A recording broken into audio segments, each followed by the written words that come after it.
வணக்கம். நான் சொல்வதை கொஞ்சம் கேளுங்களேன்.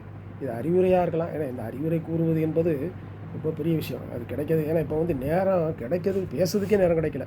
ஓடுறோம், ஓடுறோம், வேலைக்காக ஓடுறோம். சாலையை கடக்கும் பொழுது அந்த ட்ரெயின் அங்கே வந்துருச்சுன்னா அதை கவனிச்சுட்டு சாலையை கடக்காமல் விழுந்து எழுந்திரிச்சு ஓடுறோம். எதுக்காக? எல்லாம் அந்த ஒரு ஜான் வயிறு இல்லாட்டா அந்த உலகத்தில் ஏது கலாட்டான்னு அன்றைக்கே என்எஸ்கே படிக்கிறார். இப்படி போராட்டமாகத்தான் இருக்குது. நம்ம பிறக்கும் பொழுதே பாருங்களேன், அம்மாவை படுத்தி வயிற்றுக்குள்ளே முட்டி மோதி தான் வெளியே வரும். அந்த போராட்டம் ஓயாது. ஏன்னா ஓயாது. எல்லாருக்கும் வந்து ஒரு அமைதி என்பது மிக மிக குறைவு தான். ஏன்னு கேட்டிங்கன்னா அது நம்மளை பொறுத்தா இருக்குது. எதையுமே ஏற்றுக்கொள்ளக்கூடிய பக்குவம் வந்து வேண்டும். இதயத்தை நாம் வைத்துக்கொள்ள வேண்டும். ஏன் இந்த அறிவுரைனா, வாழ்க்கையில் வந்து இன்றைக்கி போட்டி பொறாமல் அன்றைக்கி உண்டு இன்றைக்கி உண்டு இன்றைக்கி நிறைய. ஏன்னா நீங்கள் இல்லைன்னா இன்னொருத்த உட்காந்துருவான். எப்போ வாய்ப்பு கிடைக்கிறதோ அதை பயன்படுத்திக்கணும். இல்லைன்னா கண்டிப்பாக நாம் பின்தங்கிடுவோம். அதான் பொதுவாக சொல்லுவாங்க, நாளை செய்வதை இன்றைய செய்யுங்கள். நாளைங்களை ஒதுக்காதீங்க. அதாவது ஒரு செயலை முடிச்சிட்டிங்கன்னா, முடிவு எடுத்துட்டிங்கன்னா அதை நீங்கள் வந்து உடனே முடிச்சிடணும். ஏன்னா இன்றைக்கி வந்து எப்போவுமே சரி, அந்த காலத்தில் கூட ஓரளவுக்கு இந்த நீதி நேர்மையெல்லாம் கொஞ்சம் விட்டு கொடுத்தாங்க. இப்போல்லாம் யாரும் விட்டு கொடுப்பதுக்கு நேரம் இல்லை, அவங்களுக்கு மனசு வராது. ஏன்னா அப்படி ஒரு சூழலில் நம்ம வாழ்ந்துக்கிட்டு இருக்கோம். தெருவில் நான் நடந்து போயிட்டுருந்தேன். ஒருத்தன் வந்து என் மேலே இடித்தான். நான் அவனை முறைச்சேன். அவன் என்ன முறைக்கிறான், என்ன முறைக்கிற பெருசு, நீ பார்த்து வா அப்படிங்கிறான். நான் என்ன சொல்ல முடியும் சொல்லுங்கள்? அவன் பார்த்து வராமல் என் மேலே மோதிட்டு நான் பார்த்து வரணுமா? இப்படி தான் இருக்குது இன்றைக்கி. இது எல்லா இளைஞர்களும் சொல்லலை, நிறைய பேர் இதே மாதிரி தான் பண்ணுறாங்க. நடு ரோட்லேருந்து பேசியிருப்பாங்க.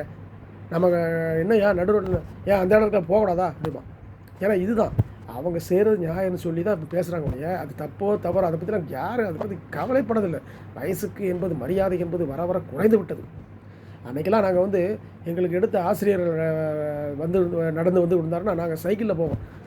அவரை பார்த்தோன்னே இறங்கி அவருக்கு வணக்கம் தெரிவித்து தான் சைக்கிளை மிதிச்சுப்போம். இன்றைக்கி முடியுமா? இன்றைக்கி யாராவது அப்படி நினைக்காங்களா? எங்கே? ஏன்னா எல்லாமே ஒரு சுயநலமான ஒரு இதுக்கு வந்து சூழ்நிலை மாறுதோ தெரியல, அது என்னன்னே தெரியல. எல்லாமே மாறி போய் கிடக்கு. சொல்லி சொல்லி சொல்லி சொல்லி அறிவுரை சொல்லி சொல்லி யாரும் காது கொடுத்து கேட்கக்கூட ஆள் இல்லை. சொல்கிறவங்க சொல்லிட்டு போடா இவன் பெருசு பேசிகிட்டு இருக்காது, என்ன அவரெல்லாம் அனுபவிச்சாச்சு, அவருக்கு என்ன பொழுது போகலை, அதனால் இந்த மாதிரிலாம் போட்டு இது பேசிகிட்டு இருக்காருன்னு சொல்லி தான் இன்றைக்கி நிறைய பேர் இருக்காங்க. இல்லையா எதனால் ஏன் சொல்கிறாங்கன்னு கொஞ்சம் செவி சாய்த்து கேட்டால் நல்லாயிருக்கும். எங்கே அதுக்கெல்லாம் வந்து நேரம் இல்லை. இருந்தாலும் நம்ம கடமை நம்ம சொல்லணும். யாருக்கும் இந்த மாதிரி வரக்கூடாது என்பதுக்கு தான் சொல்லுது. ஏன்னா இப்போ வந்து பார்த்திங்கன்னா நாம் வந்து ஒழுங்காக தான் போய்ட்டுருப்போம்.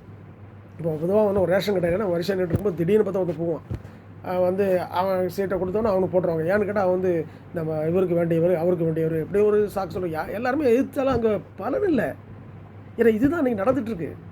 ஏன்னா நமக்குள்ளே அந்த ஒற்றுமை என்பது கொஞ்சம் அதாவது சொல்லுவாங்களா, ஒரு நடிக்கிறோம் திரையில் வந்து நான் சொல்ல திரையில் நடிப்பவங்க விட தரையில் நடிப்பவங்க நிறைய இருக்காங்க. உங்கள்கிட்ட ஒன்று பேசிக்கிட்டு கொஞ்சம் நகர்ந்தோன்னே உங்களை பற்றி அவன்கிட்ட சொல்லுவான். ஏன்னா இன்றைக்கி நிறைய பேர்கிட்ட அது வந்துருச்சு நிறைய. ஏன்னா நல்ல நண்பர்கள் கிடைப்பது மாதிரி இது நல்ல உறவுகள் அமைவதும் மிக மிக அரிது. ஏன்னா எல்லாத்துக்கும் ஒரு சொல்லுவாங்கள்ல, ஒரு புண்ணியம் வேண்டுமாங்க. என்னத்தை புண்ணியம் பண்ணி என்ன இப்போ பாயா அவன் நல்லா தான் இருக்கையா, கொள்ளை அடிக்கிறான் நல்லா தான் இருக்கான், கார் பங்களோட எல்லாம் சொல்லுவாங்க. இதெல்லாம் வந்து பழகி போச்சு. இப்போ கூவாருன்னு சொல்லுவாங்க சென்னையில், அது வந்து நான் சாக்கடாம்பாங்க. ஆனால் அந்த இடத்துல அவன் வீடு கட்டி உட்காந்துருக்கான், அவனுக்கு அது பழகிடுச்சு இல்லை. இது மாதிரி தான் நம்ம எல்லாம் பார்த்தாச்சு. ஏன்னா நான் வந்து சென்னையில் வந்து இறங்கும் பொழுது எனக்கு இந்த சென்னை தமிழ்லாம் புரியலை. சைதாப்பேட்டையில் நந்தனம் கலைக்கல்லூரிக்கு நான் போகணும். அப்போ நான் இறங்கி இப்போ சைதாப்பேட்டையில் இறங்கினா அப்போ வந்து இந்த பஸ்ஸுலாம் அந்தளவுக்கு பெரிய பஸ்ஸில் இருக்குது, இந்த வெள்ளை போர்டு மட்டும் தான் உண்டு. நான் இறங்கி ஒரு ரிக்ஷாக்காரர்கிட்ட கேட்டேன், ஐயா அந்த நந்தனம் கலைக்கல்லூரி இருக்கேன். அவன் என்னது கலிச்சா போனான். கலிச்சாவா? கலிச்சானே என்னப்பா பேஜாராக இருக்குது, எனக்கு ஒன்றுமே புரியலை. பேஜாராக இருக்குது போய் அப்படி அது சரி பொண்ணு புரியல. அப்புறம் தான் சொன்னால் கலிச்சானா நேராக போகணுமா, நேராக போனால் அங்கே இருக்குது சொல்லுறது அப்படி சொல்கிறாங்க. ஏன்னா இதெல்லாம் பார்க்கும்பொழுது அது ஏன்னு கேட்டிங்கன்னா இவ்வளவு தமிழையும் பேசலை, அவங்க என்ன மொழினே தெரியல. அந்த மாதிரிலாம் இந்த இடத்துலலாம் நான் வாழ்ந்துருக்கேன். ஏன்னா அதை பேசவும் ஆரம்பிச்சிருக்கேன். அது நாங்கள் கல்லூரியில் படிக்கும்போதெல்லாம் சென்னை தமிழ் தான் நிறைய வரும். சென்னை தமிழ்னாலே சொல்லக்கூடாது, சென்னை தமிழ் அவங்க தெரியுமான்னு சிலர் சொல்லுவாங்க. அது வந்து பேச நாஸ்டாம்பாங்க, துன்றியா, ஏன்னா இஸ்துக்குன்னு போ, கம்முன்னு கடை, இதெல்லாம் வந்து நாங்கள் கேட்டிருக்கோம். ஏன்னா கசமாலம் இது பேசக்கூடாது பார்த்தேன். ஏன்னா இந்த மாதிரிலாம் இருக்குது. ஏன்னா எல்லாமே நம்ம தெரிஞ்சிருக்கோம். வாழ்க்கையில் வந்து யார் எல்லா இதையும் பார்த்து ஒரு பக்குவ நிலைக்கு வரணும். ஏன்னா இதுதான் அப்படின்னு தெரிஞ்ச பிறகு நம்ம அதுபடி மாறினா தான் இந்த காலத்தை பிழைக்க முடியும். அதாவது கண்ணதாசன் கூட சொல்லியிருக்காரு, பொய் சொல்வது தான் நீதி என்றால் புரிந்து சொல்லணும், அது புரிந்து விட்டால் புன்னகையால் மறைக்க பார்க்கணுங்கார். இதுதான் உண்மை. ஏன்னா ஆளுக்கு தகுந்த இப்படி வெள்ளம் போல போன பக்கம் தான் நீ பிழைக்க முடியும். ஏன்னா இன்றைக்கி காலம் அப்படி தான் இருக்குது. கொஞ்சம் கேளுங்க. நல்ல இந்த மாதிரி ஒரு சொல்கிறாங்கன்னா இதனால் எதாவது இருக்கும் அப்படிங்கிற நினச்சி கொஞ்சம் மாறுங்க. அவ்வளோதான் நான் சொல்லுவேன். இது தினசரி இது போல் கொஞ்சம் கேளுங்கன்னு சொல்லி நான் ஒரு பகுதியை ஆரம்பிக்கிறேன். இதில் சில கவிதையும் சொல்ல போகிறேன். அடுத்த இதில் உங்களை சந்திக்கிறேன். இது கொஞ்சம் கேளு எனதுடைய நிகழ்வு ஒன்று. கொஞ்சம் கேளுங்க. வணக்கம். உங்கள் கவிச்சித்திர கலக்கான மாரி சுப்ரமணியன்.